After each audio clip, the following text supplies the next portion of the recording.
What dark family secret were you let in on once you were old enough? Story 1.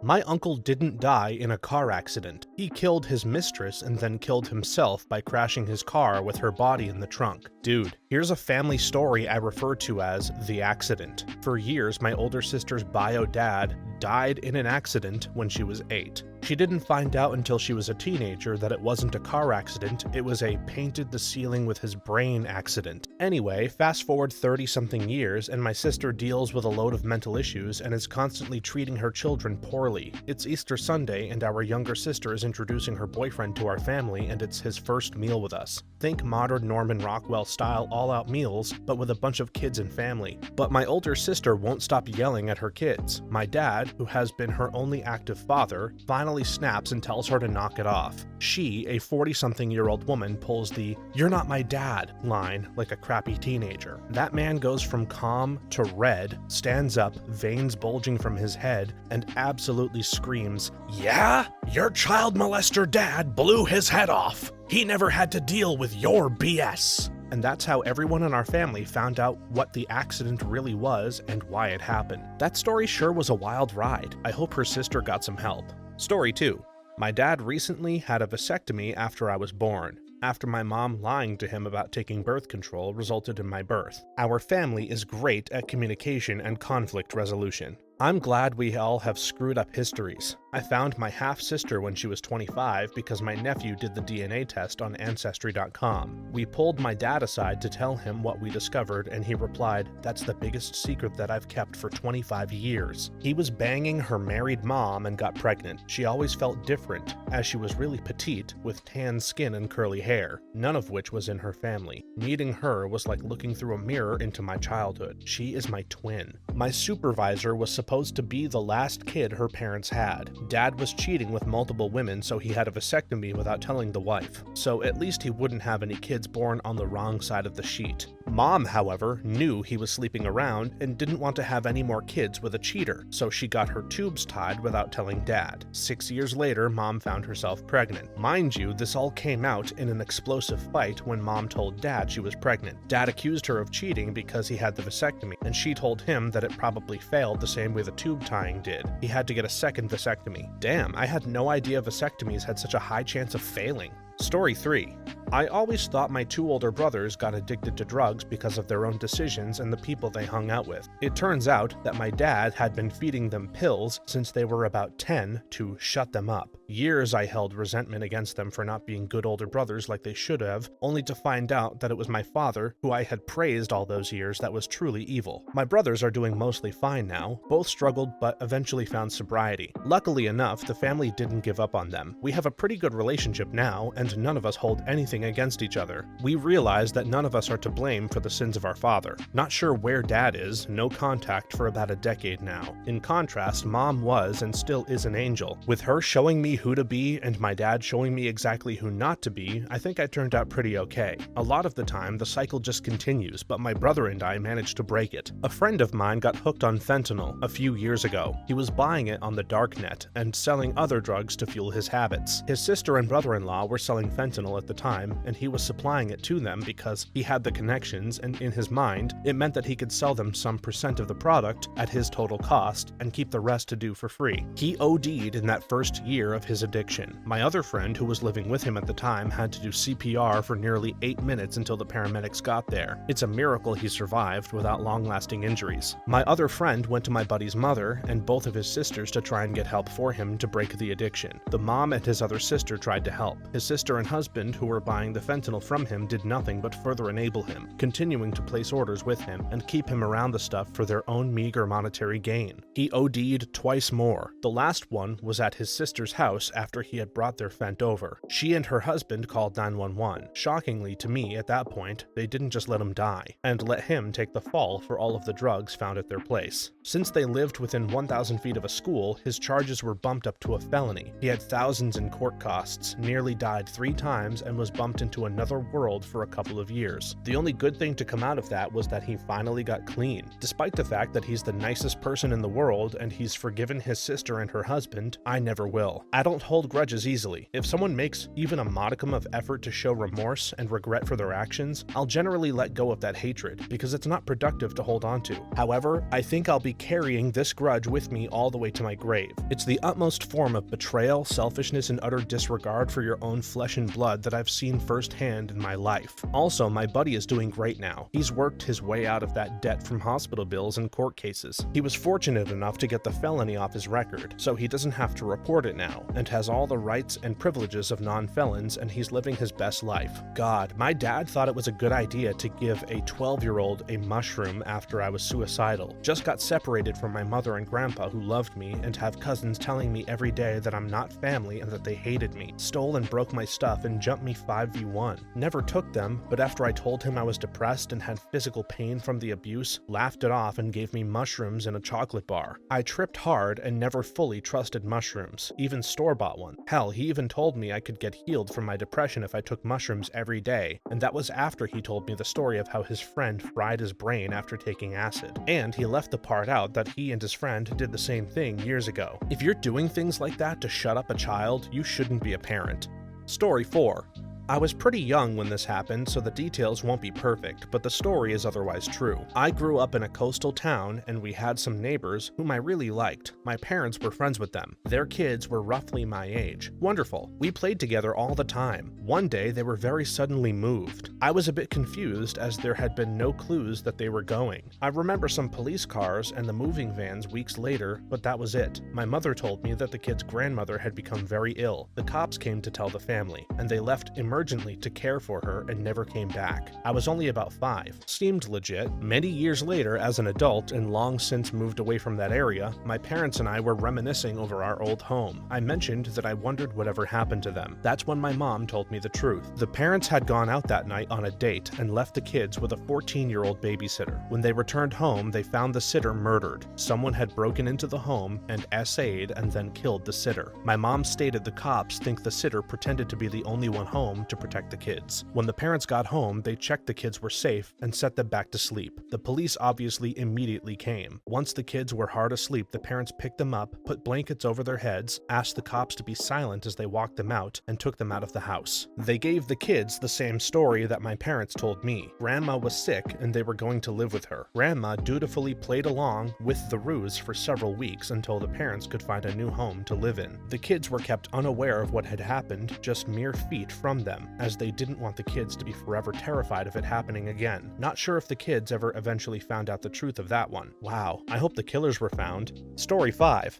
Not super dark or super secret, but when I had to do a project on my family tree in elementary school, one of the questions was, when did your family immigrate to America and why? For one of my great-grandfathers, my grandma told me life was very hard back in his country and it was getting dangerous to stay there. And for a long time I thought, yeah, I can see that. It was probably hard for a teenager living in Poland with World War I right around the corner. And I'm sure it was, but it turns out it's even harder and more dangerous when you're a teenager who has slept with a married woman and then accidentally killed her husband when he confronted you. I can see why she didn't want me to put that on my elementary school project. Funny, I uncovered something about my family because of a project I did in college. Nothing dark. My grandfather is from China. He entered the US lawfully on a temporary pass, left and then re-entered the US unlawfully sometime later. However, in the time between entering the US unlawfully and being apprehended by the authorities, the government learned that my grandfather had been inducted into the US Army. He was not deported and served 2 years in the US Army, ultimately resulting in an honorable discharge. What's cool about this, though, is he was having difficulty being granted naturalization. So difficult, in fact, that his case ended up being decided in his favor by the US Supreme Court in 1959. It's kind of wild to think that if the Supreme Court ruled differently, I wouldn't even exist today. We had a history project in year 8 where we had to ask somebody who'd been in a war about their experiences, which seemed like an aberrant task to a 14-year-old. We kinda had to do it or fail. I didn't know anyone except except our American Vietnam War vet geography teacher who got conscripted and my nano who was born in Calabria in 1927, and I sure as hell wasn't gonna ask my obviously PTS-ridden teacher. My dad saw it as an opportunity to finally get my nano to talk about it, and it was horrific. Found out the reason he maxed out at 410 was because he was on the brink of death by starvation for 6 years in his teen. He told us at one point everyone in his town had piled into the trains underground to avoid the bombings, and there was a crowd crush. He only survived because his older brother was strong enough to push space for him to breathe. He watched a bunch of kids his age choke to death around him. Then the teacher gave me a D grade because she couldn't understand my nano's poor English and said it was hard to hear over the sound of him tapping a pencil on the table, which was pretty clearly an anxiety tic from reliving long repressed memories. Who the hell asks a kid to do that? That's a pretty exclusionary school project.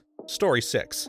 My grandmother married her second husband entirely for money. Her daughters both liked to joke about her intentionally giving him a heart attack. He had heart problems but liked to eat unhealthy food, and the rumor goes that she would put extra salt and butter into his food until he finally kicked the bucket. Here's a dark secret I'm keeping to myself. My late father-in-law pretty much did this to himself. My partner knows my father-in-law stopped doing his prescribed walking and ate lots of fast food after MIL died. That was too obvious to hide since we went to live with him for a while. What I kept to myself were the multiple unopened bottles of Xarelto I found when we were clearing out that house. Also another one I've forgotten the name of. Presumably he kept refilling the script so his doctor wouldn't catch on, but then he chucked them in a drawer and only took them when we came to visit. He died emotionally when my mother-in-law passed on. They'd been genuinely devoted to each other, and she was his world. It took 16 months for his body to catch up. He had a massive stroke and died a day or so later. My grandpa had a massive stroke before he could start going through cancer treatment when he was diagnosed with metastatic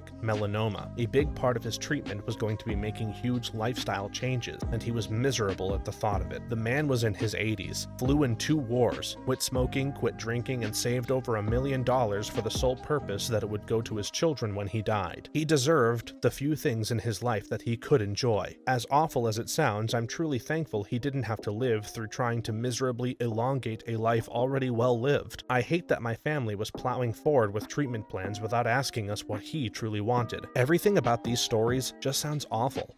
Story 7. I found out when I was in my early 30s that my mom hadn't only had 4 kids, but actually 6, but gave 2 up for adoption before I was born. Also, I was the last baby she had with some rando before she married my stepdad, and she had intended to give me up for adoption as well. The silver lining? One of the babies that she gave up contacted her a few years after I learned about this, and now I have an awesome new brother. Found out about a half-sibling later in life too. He's nice, and I felt oddly comfortable and familiar around him immediately. It's extremely unfortunate though the rest of my family wants nothing to do with him and is mad at me for reaching out at all. I only get met with anger or no answers when I press the issue too. My parents and siblings have all gotten really weird in the decade or so that this all unfolded. There's so much going on otherwise, I don't think it's the main reason, but I feel like I'm not being told something about the situation I should know. I know someone who was adopted, and 2 years ago she decided to do DNA testing. All of her adoptive family were really worried about what she might find. Parents deceased, incarcerated, etc. Turns out her biological parents were high school students when she was born. They placed her up for adoption to give her a better shot in life. They later married and had 2 more kids. They are all alive and were thrilled to reconnect with her. Everything has gone unbelievably well, exactly like in a Hallmark movie, and now her aging adoptive parents are so glad to know their daughter has this whole second family to be a part of. If only family reunification was always so smooth. Sort of a similar but completely different situation. I was in vitro with an egg donor and was always curious about my donor and what she looked like, etc. I absolutely love my parents. Grew up with my biological dad and birth mom, but not biological, but always have had this curiosity to know the other half of my DNA on my maternal side. During COVID-19, I did 23andMe and found my donor. It was surreal, and I found out I grew up about 40 minutes from where she lived. We even worked in the same office park for 2 years before meeting each other, which is insane to think about the amount of times we could have walked past past each other without knowing. We have since become super close. My mom and her absolutely adore each other. My mom even invited her to celebrate Mother's Day with us last year, and it was really special. My donor never had children of her own, but had stepchildren. I've since met her entire family, gained some aunts, cousins, and grandparents, and have been fully accepted as part of the family. I now have a permanent invite to Christmas Eve and the yearly clam bake. She's met everyone important in my life, and there's so much mutual respect there between my mom and her. I've got to say, sitting across the table from someone who gave you half their DNA and being a fully grown adult speaking to them as close friends, as opposed to a mother-daughter situation, is trippy AF. So yeah, as best case scenario as it gets, I wish they all could be like this. It's crazy how you can just have siblings you never knew.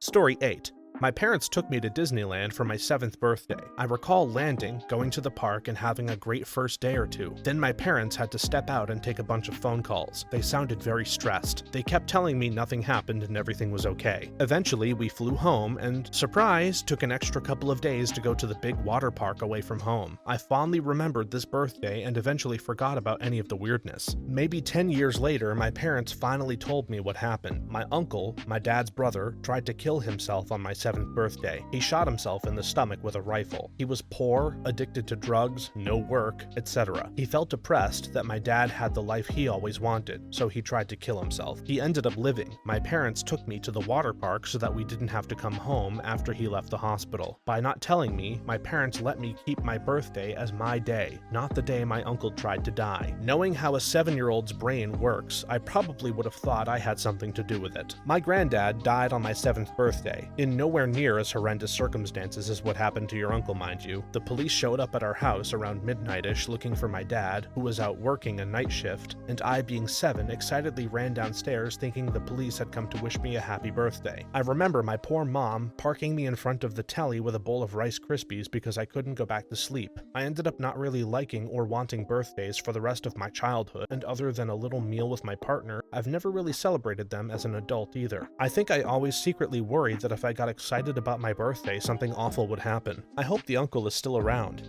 Story 9. Growing up, I always knew my parents had marital issues. Constant fighting, a couple times dad disappeared for a few in his car, and issues with drinking. But they stayed together, and when I asked why they didn't divorce, they always said they loved each other too much, and in the past few years, things seem to have gotten better. My parents, in fact, are now so comfortable in their relationship that they make jokes about all the awful stuff they've done to each other in front of me. What I've managed to put together is, my parents met when they were 14, and my mother was dating an 18-year-old, and my dad would relentlessly ask her out until she eventually dumped her boyfriend for my dad. My mother went to university after college. We're UK, whereas my dad dropped out of college and went straight into work while constantly drinking and partying. It was at one of these parties while my mom was studying that he cheated on my mom with someone from their old secondary school, so she dumped him. Barely a year later, my dad realizes he doesn't know how to do anything for himself. No one else wants him, and he goes crawling back to my mom. She agrees to take him back, but only if he marries her. Not immediately, but eventually, she said. He agrees, and a short year after that, age 22 now, she's already pressuring him to propose. He fumbles it, frankly. They were in Paris but forgot the ring, and proposed back in the hotel room after they visited the Eiffel Tower that day, which was her dream proposal. But she says yes. A month after they're married, she pressures him into having a child that he doesn't want, and 9 months later, I was born. They soon realize how hard having a child is and basically pawn me off to my grandparents for the rest of my childhood. After me, there were 2 more accidental babies, and each time my dad threatened to leave her if she didn't abort them. She managed to convince him to stay while keeping my siblings by promising he wouldn't have to raise them. He didn't, but neither did she, frankly. I did. And that is only what happened before/shortly after I was born. If I carried on into my childhood, we'd be here for years. What they sold to me as the perfect love story, been together since they were 14, proposed in Paris, soon married and had children because of pure love, is in fact a bunch of skewered half-truths from a horribly twisted love map of my mother's manipulation and my father disappointing her time and time again. These stories are always why I laugh when older generations talk about how it used to be. Like, no, it wasn't. Your generation was just as messed up as any other. You just had the benefit of no internet, social media, or forensic evidence to call you on your BS. So they make up a story to sound better, and eventually they start to believe it after long enough. If you repeat a lie long enough, it becomes the truth. Story 10. My mother grew up in the American South. Her brother died in his early 20s, and she always told me it was a freak accident. A bullet came through the window, killing him. They lived in a rural area, so I never questioned it. One year, I inherited an old Korean War officer's sword after my grandpa passed. My mom freaked out and told me that it was too dangerous to keep, and that we should sell it or get a safe and lock it up. I thought it was weird, so I asked my dad, and he got this sad look on his face. Turns out, my mom's brother was brutally murdered with a similar sword in the 80s. He had gotten involved with some drug dealers, and they thought he had snitched about one of their big deals that got busted. No idea why they decided to use a sword, but it was pretty messed up to hear about. My mom had to ID the body. I found this out when I was 16, but she never directly acknowledged it until years later. My mom said he was just trying to make some extra cash by introducing people who partied to the dealers. I'm about his age now, and I can see how he just thought he was making a quick buck. Never thought something like that would get him killed. Blades were often used to enact punishment or execution in many drug circles. A machetazo, in some Latin drug rings, is the act of getting hit with a machete across your face. The resulting scar, usually across your cheek, served as a reminder that you fell out of line, went behind your boss's back, etc. To this day, high-ranking cartel members are often executed by knife. As for why a sword, to be honest, I don't know, but considering you inherited one and her brother was killed by a similar sword, assuming similar means identical or close to identical, could be that the perpetrator was bestowed a similar rank or title to have that sword. However, these swords are often totally ornamental and often don't carry sharpened edges. I have a friend who inherited a US-Mexico officer sword and he showed it to me. I fence, so I'm attracted to sword things. And yeah, dull edges. So it's odd that someone would go to the lengths to sharpen a sword like that for an execution. They often are made of softer and more corrosion-resistant metals and are not really built to be actual combative blades. But to be honest, many swords look identical. Your mom probably just associated any sword with that day, and I don't really blame her, even though I, as a sword fencer, don't get hung up on the precise origins of swords. True story, neither did the people of the medieval period. The word sword just meant any sword, with the distinctions being if it was one-handed or two-handed. My cousin, we're Mexican, lives in a big city in Mexico. He was in a gang as a teen, and they attacked him with a machete for leaving to get a real job when his girlfriend got pregnant. He nearly died, is missing a chunk of his ear, and has issues with both of his arms. This attempted murder was in front of his daughters. To add insult to injury, we found out that one of the assailants is actually my grandfather's grandchild as well. Grandpa had another family, and one of his grandkids unknowingly tried to kill his own cousin. Don't join gangs, kids. Story 11. When I turned 21, my grandfather told me a story about his older brother that I had never heard. My great-uncle was a big boozer for most of his life. He passed at 92, and by then had switched from liquor to beer and wine. He also cut down to 1 pack of cigarettes a day instead of 2 after he had half a lung removed. Pap and my uncle grew up on a farm in the 30s and 40s. Mostly the family ran the farm by themselves. From time to time, they would hire drifters on as farmhands. In 1950, my uncle and one of the farmhands were out drinking and they were driving back to the farm in my uncle's convertible. My uncle was the one driving, and he misjudged a turn that had a steep bank on the right side. He ran the car up the embankment, which was steep enough to flip it. My uncle was thrown from the car, but the farmhand that he was drinking with was only halfway out of the car when it landed. Pap said he was severed clean in 2 pieces. Because the farmhand was just a drifter without any family to make a fuss about, and because the Korean War had just started, my uncle was able to enlist and avoid any criminal charges. He was in Korea until the end of the war. That was the only time I've ever heard that story told, although I would never be someone who has more than a few drinks before getting behind the wheel. It's something that definitely sticks in my mind, and it's a story I'll tell my own kids when they get their license. Now that's the darkness I was hoping for. Story 12.